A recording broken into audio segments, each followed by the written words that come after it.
Hello, we are once again live for a little thing we do every week called Dog Podcast Network Live because we're really clever at names like that.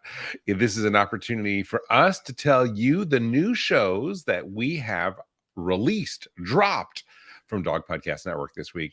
My name is James Jacobson. And I'm Claire Mansell. I don't like the term dropped. It makes it sound like it was an accident. Oops, we dropped it. Yes, we released it. We consciously, carefully worked deliberately to release it on this very week. So we do that all the time because we are constantly developing new episodes and new shows that you haven't even heard about that we will be coming out with in the next few months.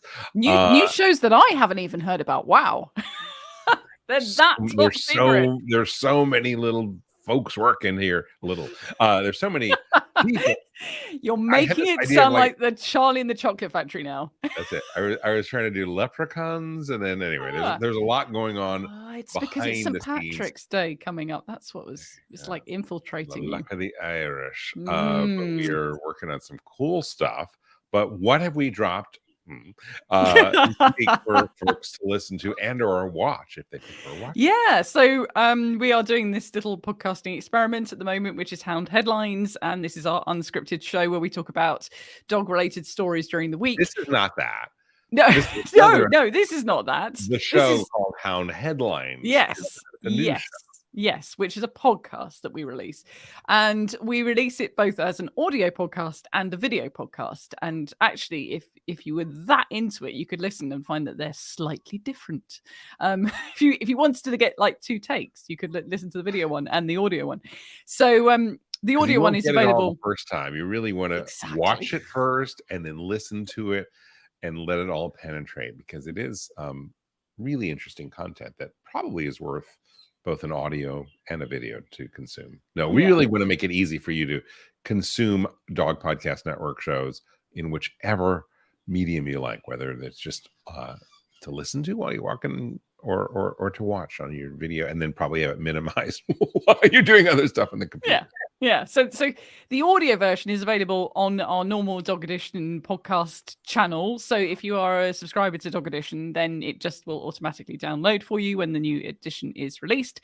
And if you want to discover us via YouTube, then you go to our YouTube channel, which is Dog Podcast Network, and you can find Hound Headlines on there. And we kind of do like a full-size version, which is the 3 stories we were talking about last week, and then a bite-size version, which is just each story individually on its own video. So you can listen / watch. And amuse-bouche. Yes. Whoosh, whoosh. And amuse-bouche? Oh, an amuse-bouche. I see what you mean. I just heard you go whoosh, whoosh. Whoosh, whoosh, yes. So anyway, check that out, because we cover some interesting things, and we get into some interesting territory about discussing whether dogs have gender, and that's on Hound Headlines, Dog Edition, this week.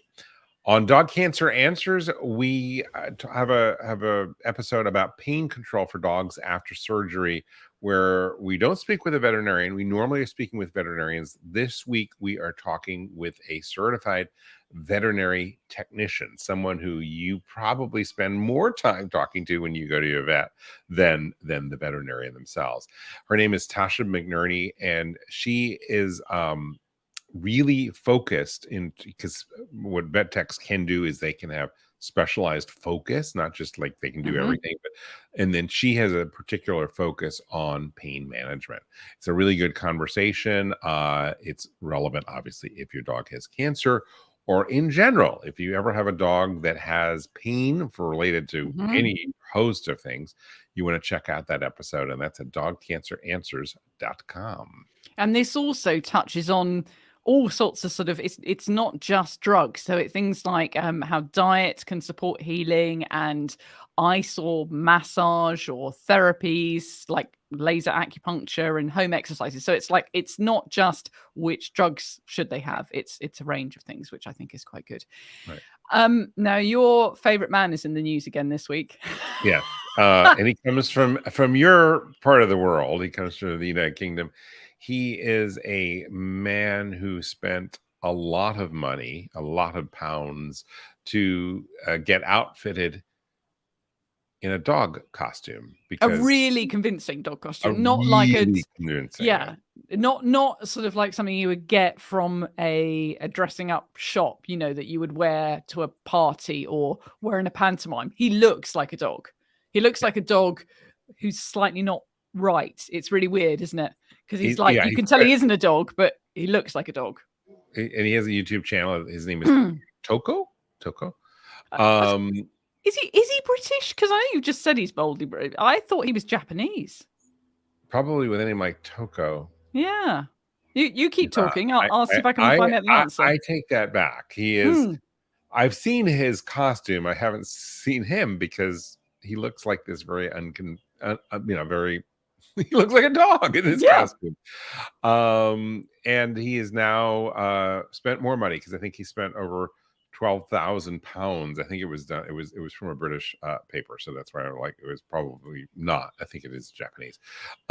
He spent a lot of money to create this costume, and now, because the costume isn't enough, he spent even more money to build himself a cage, a crate, as one does. Yes, exactly. I mean, real dogs don't even want to be created. A man who's not a real dog wants to be created. It's very odd. So yes, we don't really know if this is all a ploy to, get YouTube views. Get YouTube views. Who would do that, Jim? That would be horrible. Or if he really has some other issues that make him think he's a dog, and therefore he's getting the alterations to do that. Yeah. Now I have another story, which is that in the UK this week we had a tiny bit of snow, and of course it seems even tinier to me, having lived in Canada for 2 years. It's kind of like, what, you call this snow?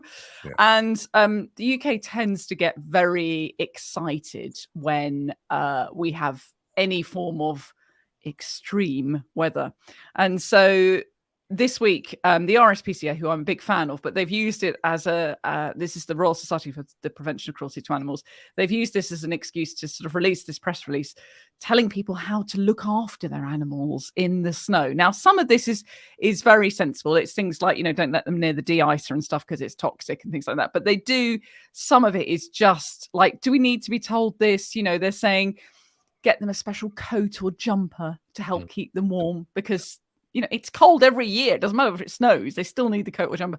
And, make sure that they have warm bedding for when they come back in, and keep them away from frozen ponds in case they fall in, and it's like, surely this is basic level common sense. If you can't work this stuff out for yourself, should you actually even own a dog, really?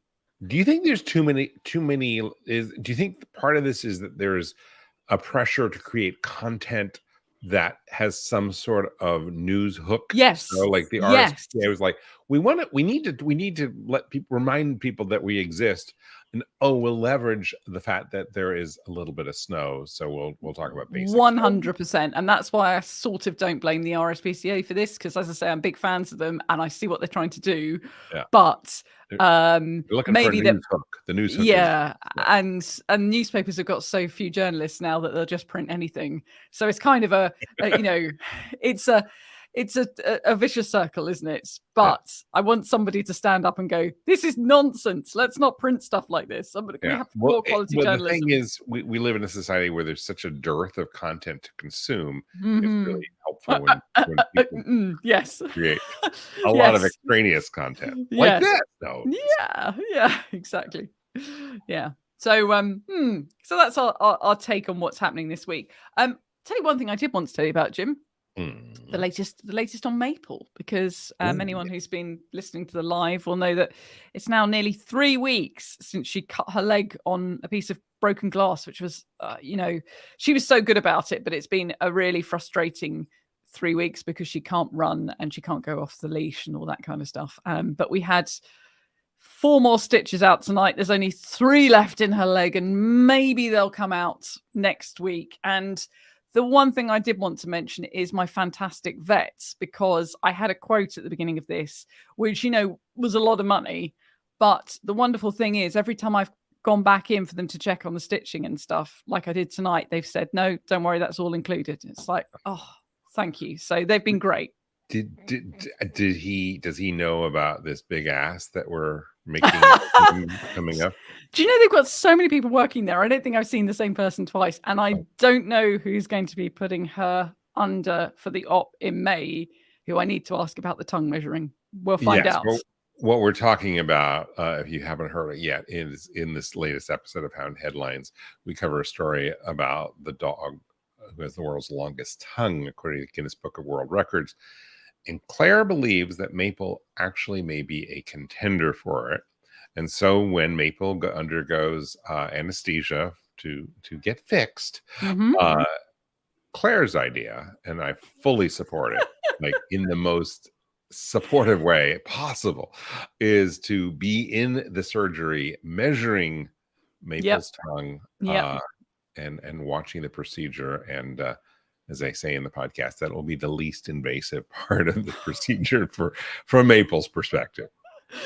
Yeah. So the vet doesn't know about it. No, my vet doesn't know about it, because I think the truth is. You want to do a shout out to your vets? To